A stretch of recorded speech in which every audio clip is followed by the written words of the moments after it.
আসসালামু আলাইকুম, আশা করি সবাই ভালো আছেন। আমি আল্লাহর রহমতে ভালো আছি, আলহামদুলিল্লাহ। তো আজকে চাঁদপুর সাড়ে বাড়িতে আসছিলাম, দেখেন আমার তো নারকেল ছিলাইতেছে। মানে ঢাকায় নারকেল নিয়ে যাবে, এই জন্য গাছটা নারকেল নামা রাখছিল আগে।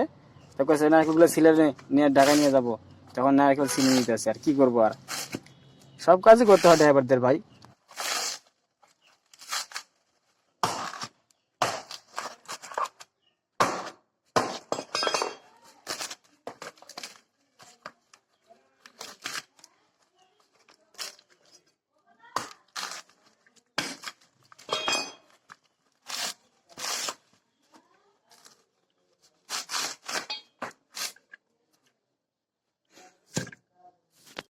স্যারের বাগানে যাচ্ছি জলপাই নামাইতে।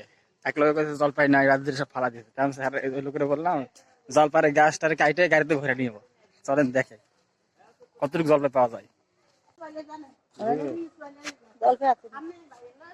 আছে মাথায় 8-10টা আছে, গুনে ঘরে আর 2 প্যাকেটাই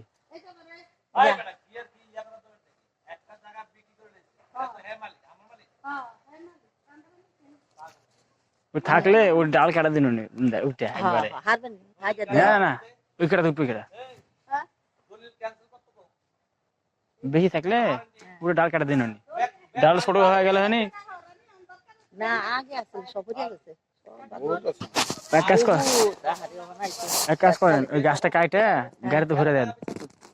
কারে গাড়ি ঘুরে ইসমাইল কি করতে কয় গোরা আসতে দাঁড়ালে ঘোড়া কেটে দেন। তাই তো নাই, তো কি করবেন, জলপাই সব পুড়ে গেছে। এত উপরে পরে কাটে দেন, ঢাকায় স্বাধীনতা লাগা মনে। শোনো, এত উপরে লোক উঠিয়া একটা লোক কেটে নয়, এটার দায় কি হইব?